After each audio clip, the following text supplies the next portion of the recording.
So, welcome one and all. In this lecture, we will discuss the concept of testing of hypothesis. So, first of all, what is a hypothesis? Hypothesis, it is so. What is a hypothesis? Hypothesis, it is a statement or an assumption. Hypothesis, it is a statement or an assumption which may be either true or false. So hypothesis is a statement or an assumption which may be either true or false. Now here, since we are testing the hypothesis, here it is written testing the hypothesis. So we are testing the hypothesis for what purpose? We will be testing a hypothesis whether it is actually true or false. Okay. So for testing the hypothesis, there is a certain procedure which is in front of you. So after going through this whole procedure, if our hypothesis comes out to be true, then we will accept that hypothesis. And once again, if after going through this whole procedure, our hypothesis comes out to be false or incorrect, then we will reject the hypothesis. Okay, so I repeat, after going through this whole testing process, okay, this I will explain. So after going through this whole testing process, if our hypothesis comes out to be true, we will accept that hypothesis, and if it comes out to be false, we will reject that hypothesis. Now, in the procedure for this testing of hypothesis, the following 5 steps are there. There are many tests available for testing a hypothesis. T test is there, F test, chi-square, Z test. There are other tests also. But these 5 steps are common steps, okay, for in the procedure of testing of hypothesis. Now, what is the first step? The first step is we set up null hypothesis. And what's the symbol? H naught. Okay, so this will be the first step. And what will be the second step? We set up alternative hypothesis. And the symbol is H1. Okay. Now, what's the meaning of this null hypothesis and alternative hypothesis? For that, the most accurate definition of null hypothesis.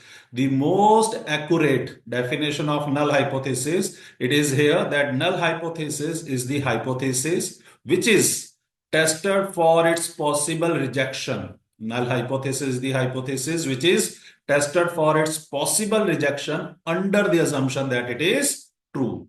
Okay, means this is the definition, the most accurate definition by the stalwart Professor R.A. Fisher. But actually, for a beginner, this definition will not be so very helpful. So for that, what we do, we will first put it in a simple language. Then we will come to this most accurate definition of null hypothesis.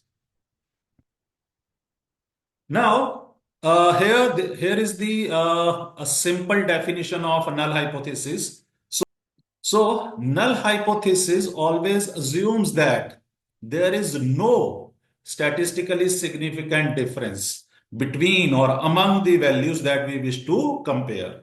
Okay, in other words, null hypothesis always assumes that the difference between or among the values that we are going to compare or we wish to compare, the difference between or among the values that we wish to compare, it is not statistically significant. So this is the simpler definition of null hypothesis. Okay, but please mind, this is not the most accurate definition. Actually, even this definition fails in certain cases. So I will discuss those cases also, and then we will come back to the most accurate definition. Okay, of most accurate definition of null hypothesis. Now,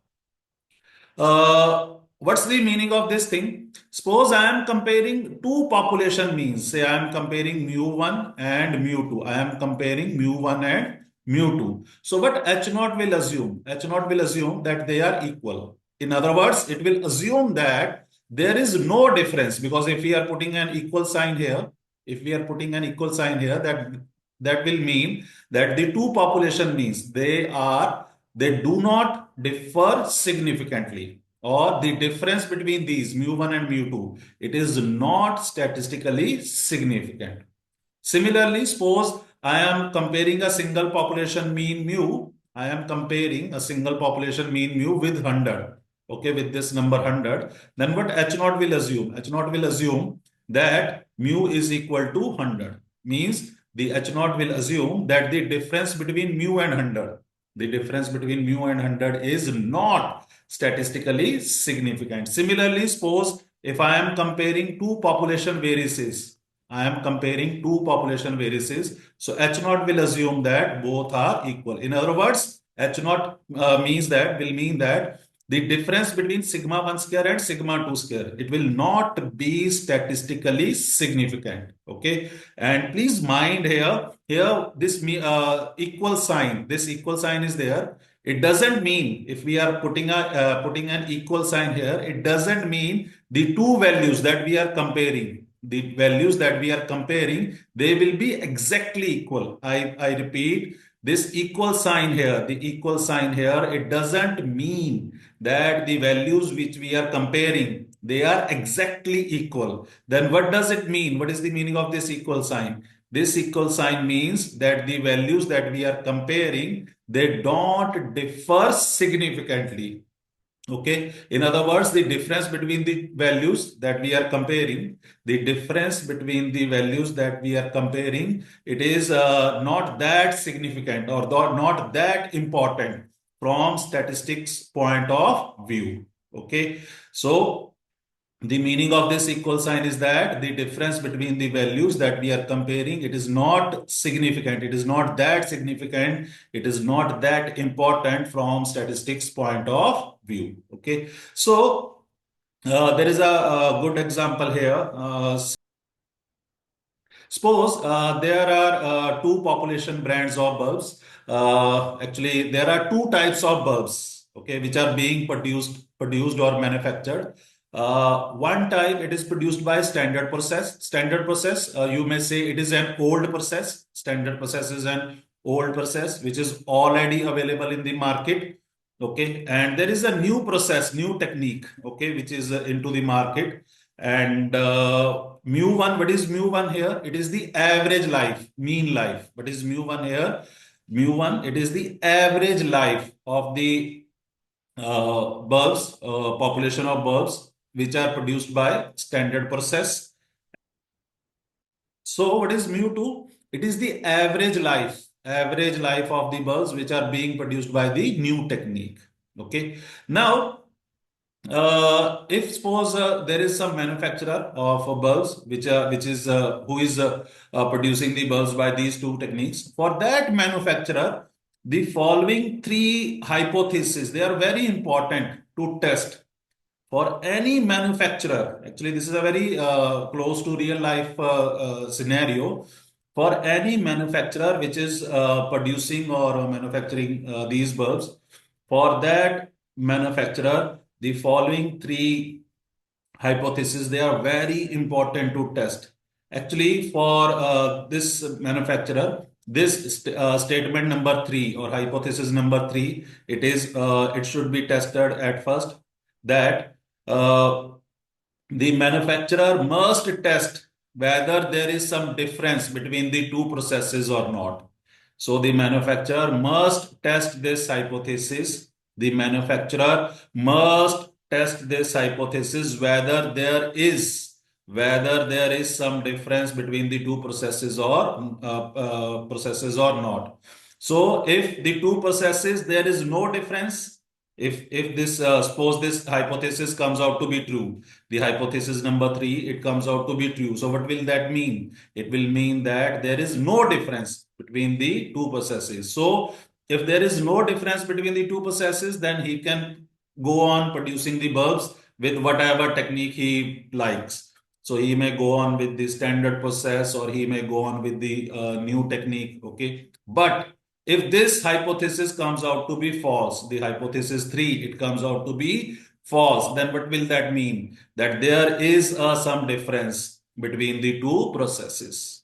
Okay, so if there is some difference between the two processes, so next he must test this statement, either first or second. So then if he must test that the whether the new process is better than standard process or the new process is inferior to the standard process. Okay, so by chance now suppose the statement number one, it comes out to be true. This hypothesis one, it comes out to be true. So what will that mean? It will mean that new process is better than standard process. So if the manufacturer, if he has to be in the market, okay, in the competition, then he must start producing the bulbs by new process. And otherwise, if the first statement comes out to be false, okay, then obviously the he must test the second, that new process is inferior.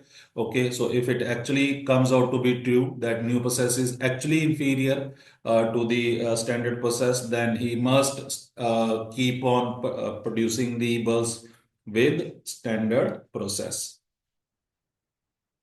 Now, first, if we want to test the bulbs differ significantly or not, just focus on this statement. Okay, at first we want to test what we want to test, whether the bulbs differ significantly or not. Actually, we are testing the hypothesis number 3. We are testing the hypothesis number 3, whether the two bulbs, the two types of bulbs, okay, or the two techniques, they differ significantly or not. So our H naught will be mu1 equal to mu2, and what will be H1? Mu1 not. Why H naught will be mu1 equal to mu2? Because here we are comparing the two bulbs based upon what? Based upon their average life. Based upon their average life. So if the average life is almost equal, means the difference between the two average lives, it is not significant, then what it will mean? It will mean that the two processes are almost same, or the two processes don't differ significantly.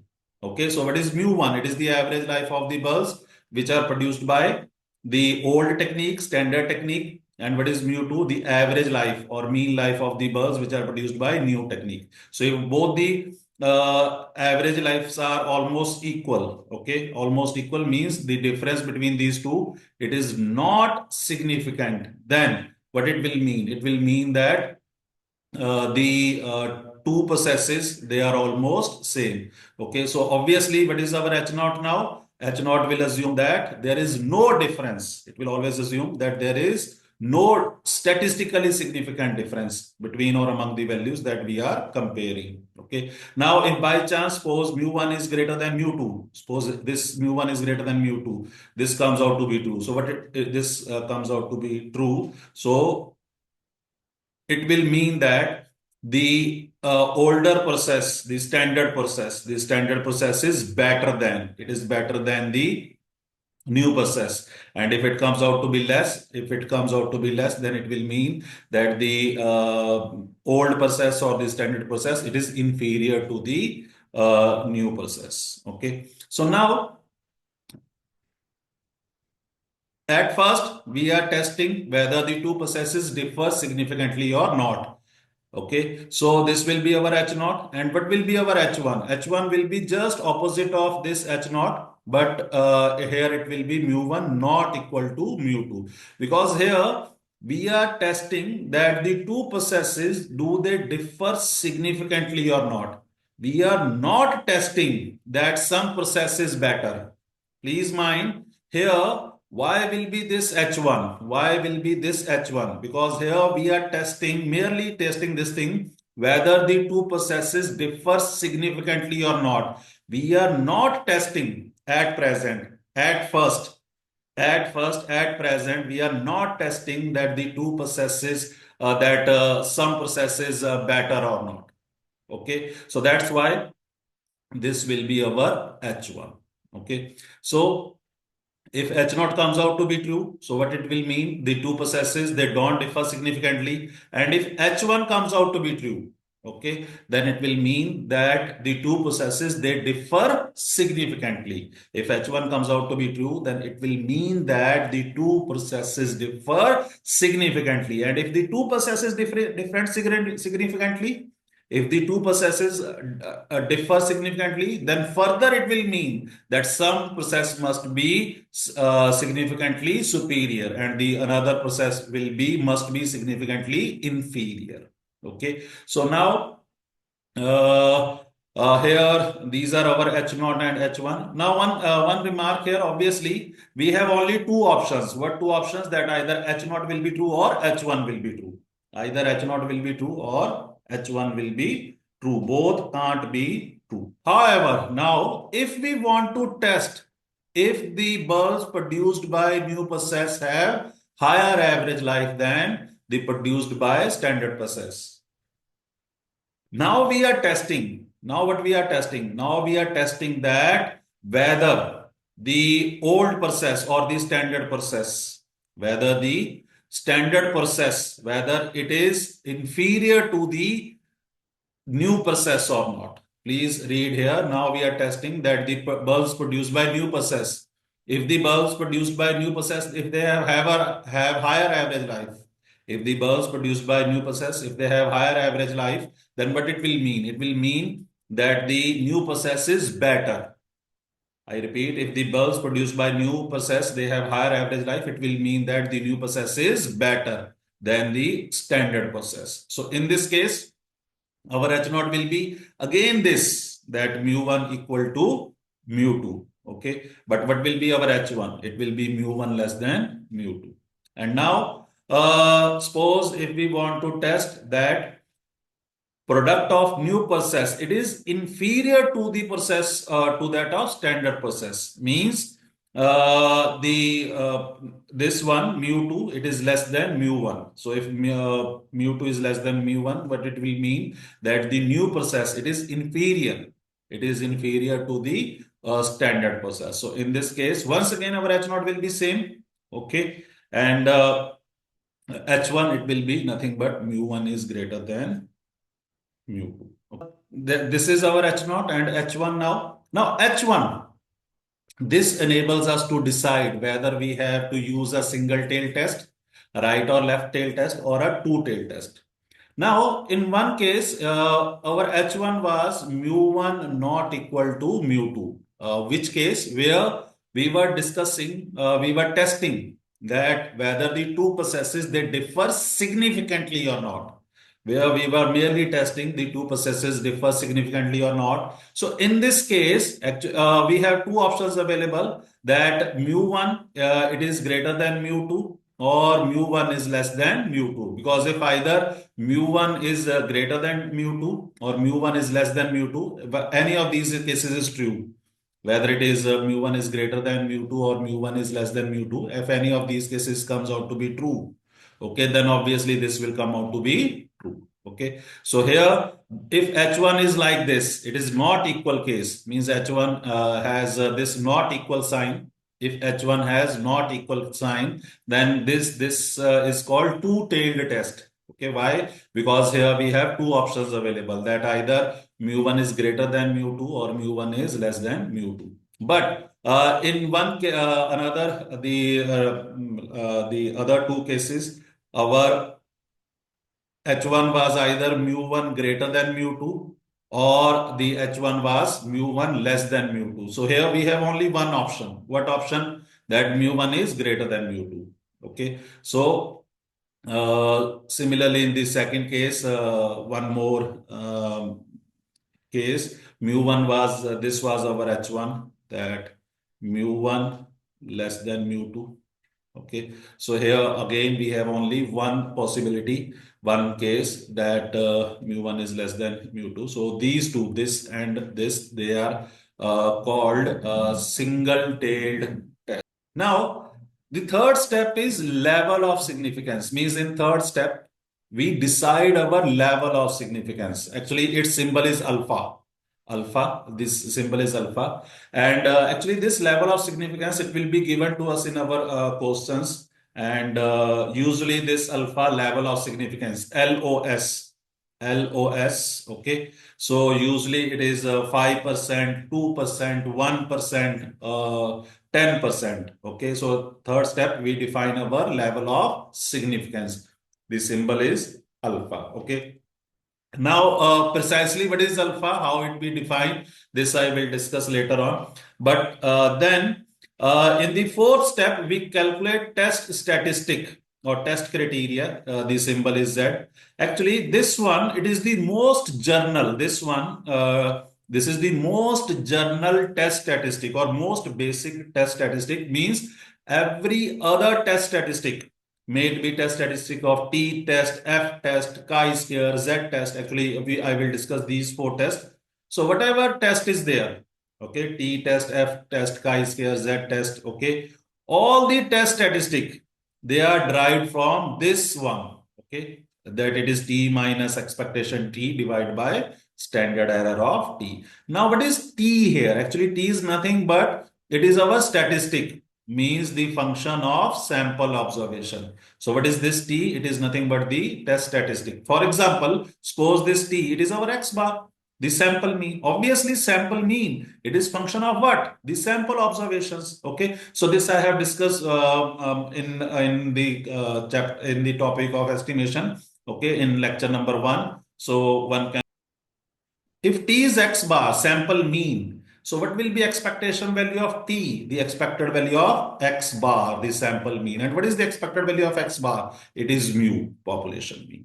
Okay. So actually, once again, here, all these, the expected value of t means expected value of sample mean, or the variance of sample mean, all these things, they are in the lecture number 1 of estimation. Please do watch that. Okay. So now here,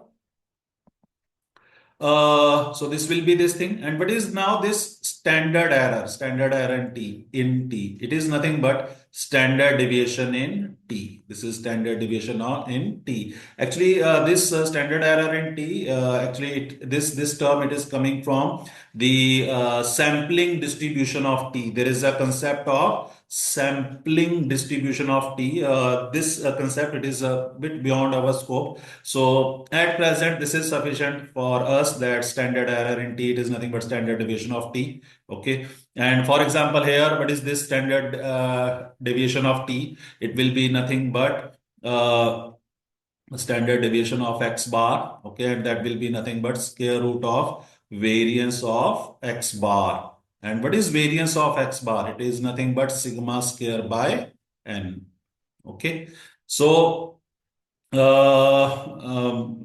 is our test statistic. Okay. And one very important remark, that we always compute this test statistic. We always compute this value, okay, under the assumption that null hypothesis is true. Please mind this. We always compute or calculate this test statistic under the assumption that null hypothesis is true. Now, in the last step is conclusion.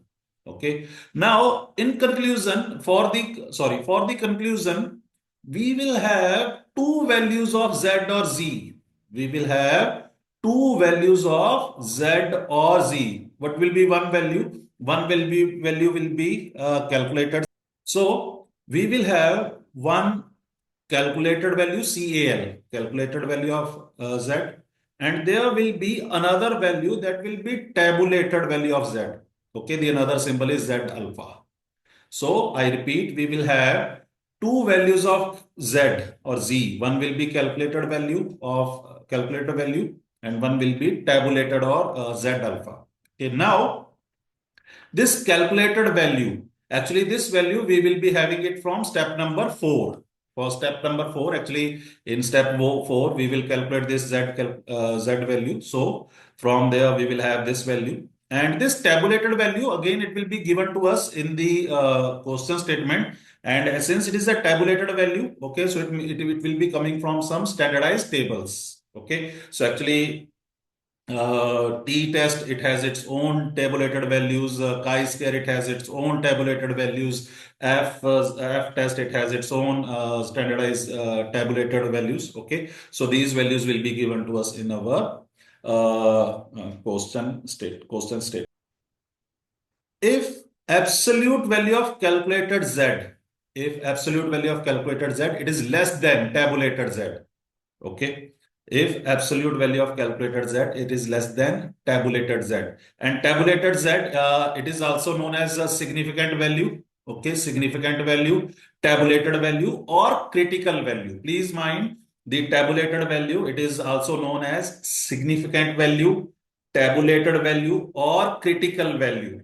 Okay, so these words must be well known to us. Okay, so if absolute value of calculated Z, it is less than tabulated Z, then we say this difference T minus ET, it is not significant. Here it is written that we say it is not significant. So if mod Z is less than Z alpha, if the calculated value of Z in modulus value is less than the tabulated value, we say it is not significant. What is not significant? Actually, this difference T minus ET. So this difference is not significant.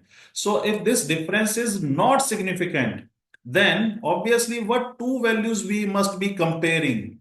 We must be comparing T and expected T. Please mind here, it is being mentioned that some difference is not significant. Okay, so if this difference T minus ET, if we are talking about this difference, I repeat, if we are talking about this difference T minus ET, then obviously what values we are comparing? We must be comparing T and expected T. And if we are comparing these two values, so what will be our H naught? H naught will be nothing but they are equal. In other words, that the two values, they do not differ significantly. The two values, T and expected value of T, they don't differ significantly. Okay. So now if they don't differ significantly, how we can write that? We can say that the difference between two values, is not significant. Now, the difference between T and ET, the difference between E and T, when this is not significant, the difference between T and ET, it is when this is not significant if absolute value of calculated Z is less than tabulated Z. So if this happens, then obviously this difference is actually not significant. Okay, this difference is actually not significant. So it will obviously mean that our H naught is true. Okay, I repeat, if this absolute value of calculated Z is less than tabulated Z, then this difference is not significant. Obviously, it will mean that H naught is actually true. So if H naught is actually true, so we may accept H naught. Okay. So read here. By this, we mean that this difference is just due to fluctuations of sampling. Obviously, for different value for different samples, these T and expectation T, they will have different values for different samples. Okay, T and expected T, they will have different values, but the difference between T and ET, it will not be significant. So in this case, the sample data do not provide us any sufficient evidence against null hypothesis, and which may therefore be accepted. Now, if absolute value of calculated Z, it comes out to be greater than tabulated Z, okay, or this, then it will mean the difference is actually significant. The difference, what difference? T minus ET. This difference is actually significant. And if this difference is actually significant, what it will mean? It will mean that H1, what will be here? H1 will be T minus, it is not equal to this. So here, what's the meaning? That the difference T and expected T, they differ significantly, or the difference between T and ET, T minus ET, it is significant. So now H1 will be true. And if H1 is true, so we will be rejecting H0 and we will be accepting H1. Okay. So this is the process that in the first step, we will be defining H0. Okay. Then second step, we will be defining our H1. Third step, we will be mentioning our level of significance, at what level of significance we are going to conduct our test. Fourth step, we will be calculating the value of test statistic. Fifth step, we will be having our conclusion. Okay. So if the absolute value of calculated Z is less than, it comes out to be less than tabulated Z. Okay, then we say that H naught may be accepted at given level of significance. And if absolute value of calculated Z is greater than, if absolute value of calculated Z is greater than tabulated Z, then we say H1 is accepted. Obviously, H naught is rejected at the given level of significance. Okay, actually, this level of significance, if actually we denote it by alpha, then 1 minus alpha, this 1 minus alpha, this is level of, actually this is confidence coefficient. Actually, this gives us level of confidence. Okay, or this is confidence coefficient. Okay, for example, if our level of significance is 5%, okay, then our confidence coefficient, okay, level of confidence, it will be 95%. Okay, so either we will be accepting our H naught at 5% level of significance or 95% level of confidence. Okay. And if it is say 2%, then obviously here it will be 98% the level of confidence or confidence coefficient. Now, in this testing of hypothesis, one may commit only two type of errors uh, in the viewpoint of conclusion. I repeat, from the viewpoint of conclusion, one may commit only two type of error. Suppose H naught is true. Suppose H naught is true. So since H naught is true, so we should have accepted H naught. If H naught is true, then we should have accepted H naught. But rather than accepting H naught, we are rejecting H naught here. So if we reject H naught, okay, so obviously this is an error. If H naught is true, then we should have accepted H naught. But rather than accepting, if we reject H naught, then this is an error. This is a type 1 error. And if H naught is wrong, okay, if H naught is wrong, then obviously H1 is true. So if H naught is wrong, then obviously we should reject H naught, but rather than rejecting H naught, we are accepting H naught. Even this is one more error. Now, the probability of type 1 error,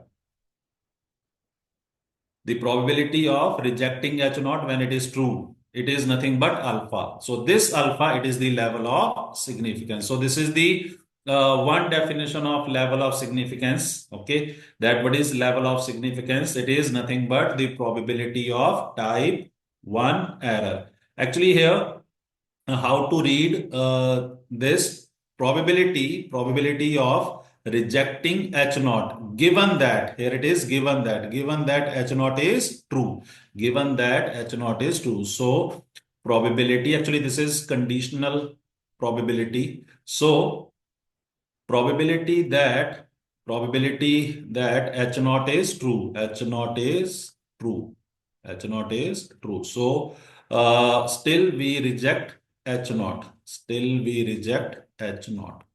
Okay, probability given that, okay, conditional probability, provided that H naught is true, but still we reject H naught. So this is type 1 error. So its probability is alpha, the level of significance.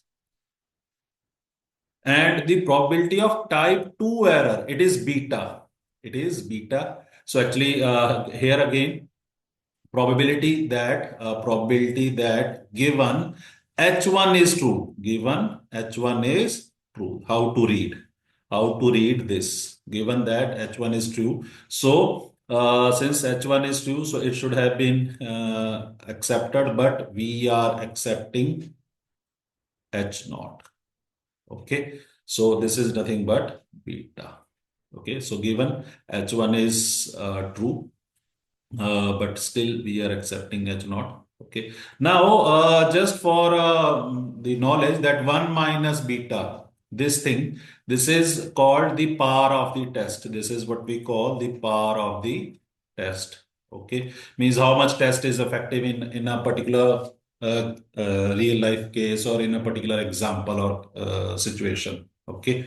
Now, Actually, alpha, it is also known as producer's risk, and beta, it is also known as consumer's risk. Okay. Suppose I am producing mobile phones, and my mobile phones are actually of good quality. Suppose H naught, the mobile phones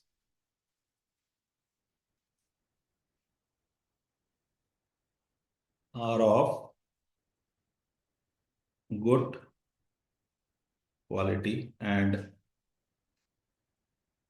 suppose I am a manufacturer of mobile phones and my mobile phones are actually of good quality. So here our H0 that the mobile phones are of good quality, and what will be H1, the mobile phones are of bad quality. Okay. Now, due to some rumor in the market, there is some bad rumor in the market about my mobile phones. The customers are not buying my mobile phones. They are not accepting my mobile phones. Okay. So obviously, this will be my loss, the producer's loss. Why it will not be consumer's loss? Because the consumer they may get another good quality mobile phone from some another brand, from some another manufacturer, but surely my loss will be there. Okay, so here H naught was true. H naught is true. Why? Because my mobile phones are actually of good quality. My mobile phones, they are actually of good quality. But rather than accepting or buying my mobile phones, okay, the consumers, they are rejecting or not buying my mobile phones. So here my loss is there. So producer's loss. Okay. So that's why here it is the type 1 error that H naught was actually true. So it should have been accepted. H naught was true. So my mobile phone should have been bought by the consumers, but they are being rejected, okay, by the consumers. So similarly, suppose again I am producing the mobile phones, but this time my mobile phones they are of bad quality. Okay, but say I have taken the help of some advertisement. Okay, I have invested heavily on advertisement. So due to that advertisement, my the consumers they are accepting the mobile phones, but my mobile phones are of bad quality.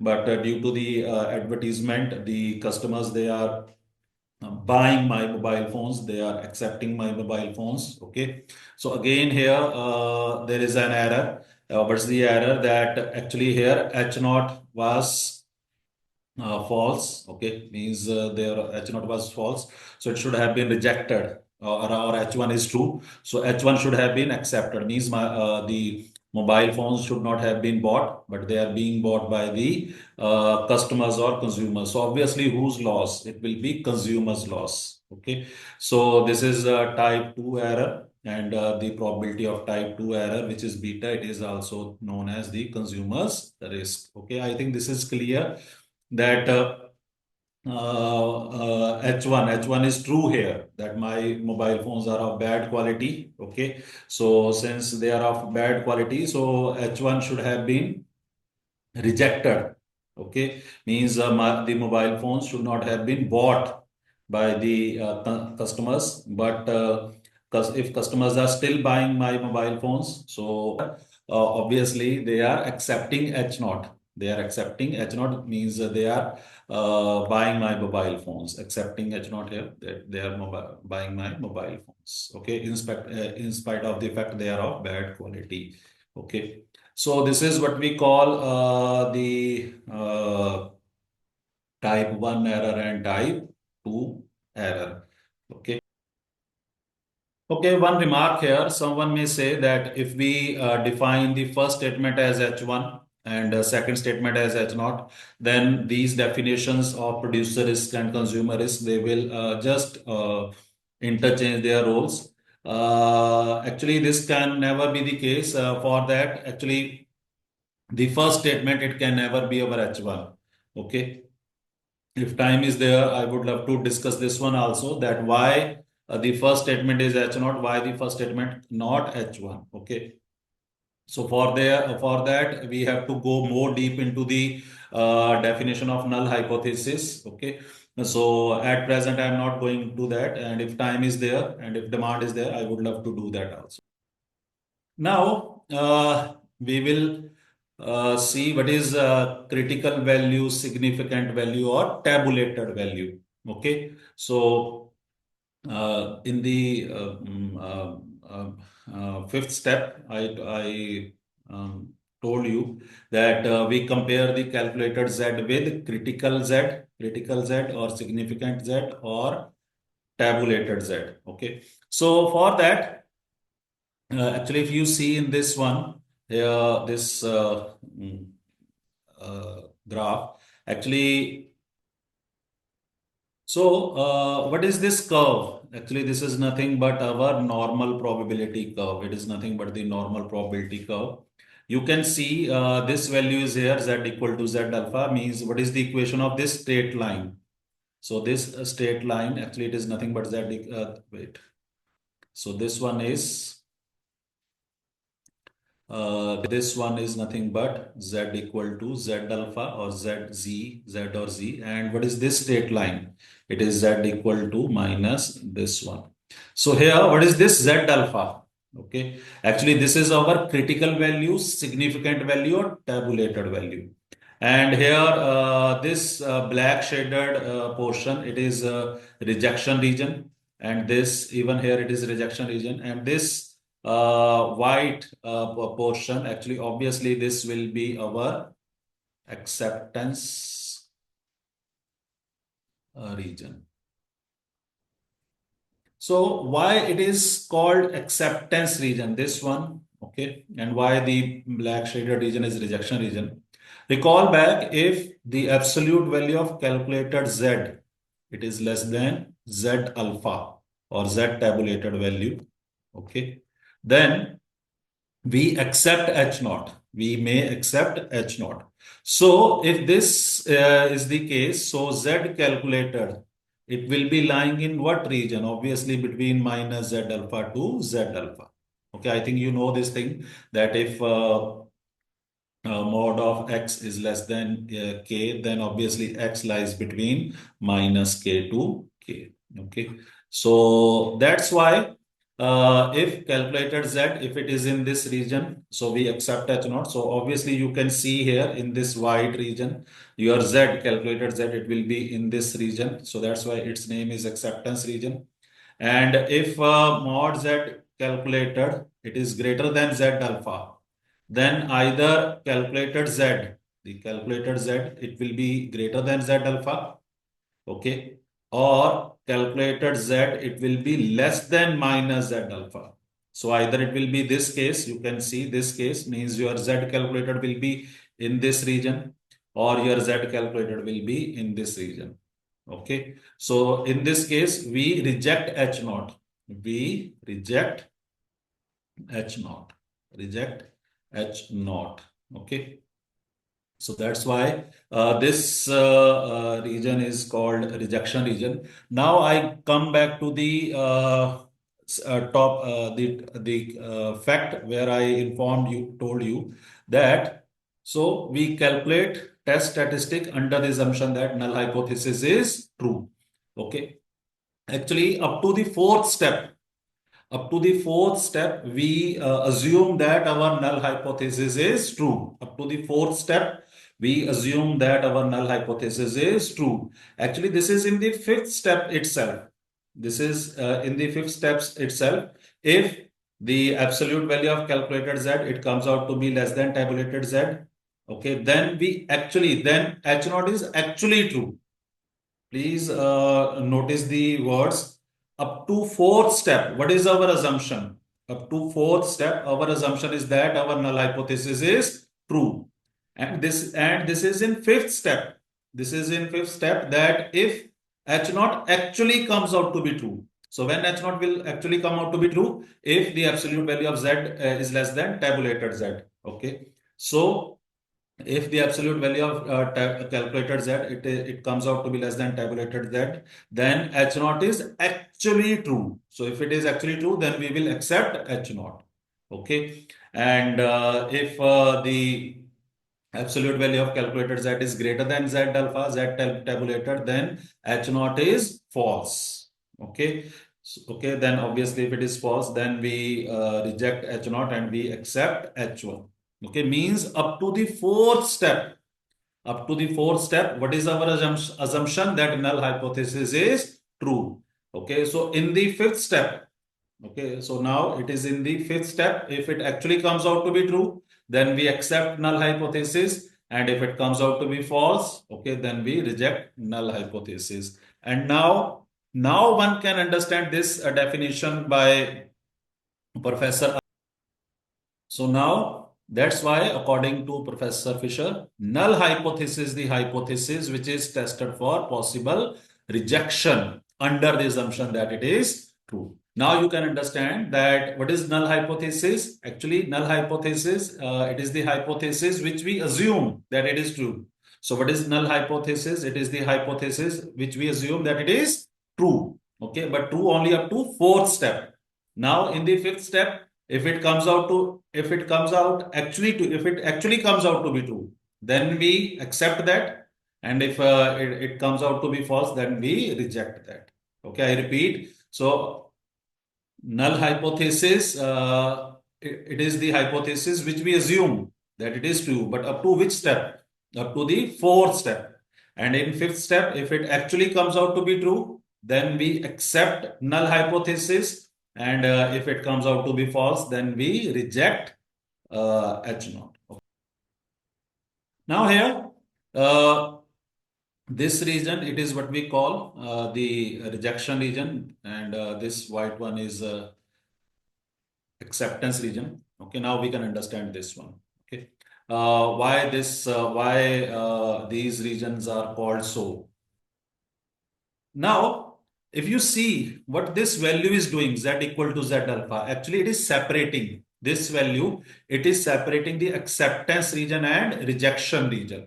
You can see this z equal to z alpha. Okay, it is separating the acceptance region and rejection region. So if you read here that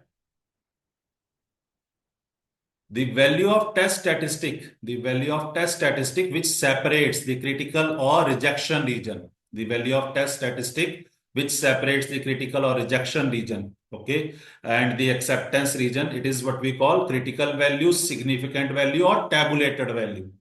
Okay, so this is the meaning of this Z alpha or Z tabulated. Now, this Z, actually it is nothing but the standard normal variate here. Okay, why standard normal variate? Because its mean will be 0 and its variance or standard deviation will be 1. Okay.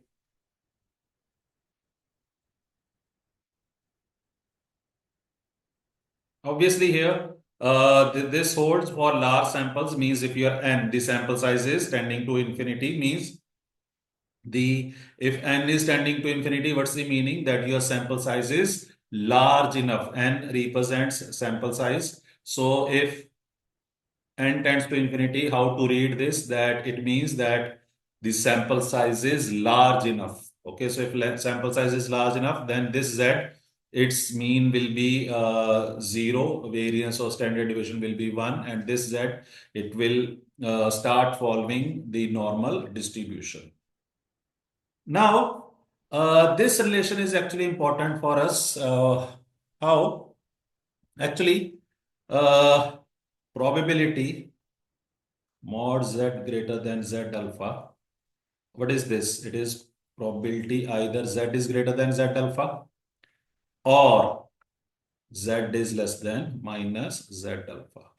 Okay. So, if mod of x is greater than k, if mod of x is greater than k, then either x will be greater than k or x will be less than minus k. So only these two cases are possible. Mutually exclusive and exhaustive cases. Mutually exclusive and exhaustive cases. So probability of this event. Okay, so the probability of this event, it is nothing but probability of this event, you can see here, plus the probability of this event. Okay. Now, what is this probability? Actually, this probability is nothing but alpha by 2. How I know it is alpha by 2? Actually, if you see here, yes. So if you see here it is mentioned alpha by 2. So what is this alpha by 2? It is nothing but the area of this rejection region. This is the area of this rejection region. And actually, this area, it is nothing but the probability. Here, this area is nothing but the probability. So this is the characteristics of, this is a characteristic of the continuous probability distributions. This is a characteristic of continuous probability distributions, that the area under the graphs of these continuous distributions, it is nothing but probability. So here, this alpha by 2, it is nothing but the area, or this is not, or this is this probability that z is greater than z alpha. And similarly, what is this probability? Actually, it is again alpha by 2. Okay, how? Actually, this area you can see, this is alpha by 2. So what is this this area? It is alpha. So that's why probability mod z greater than z alpha, it is alpha. Okay. So, and obviously, what will be this area? Obviously, this will be 1 minus alpha. So, probability mod z less than z alpha means this probability, it will be nothing but 1 minus alpha. Now, here we have three important relations for us. So, probability mod z.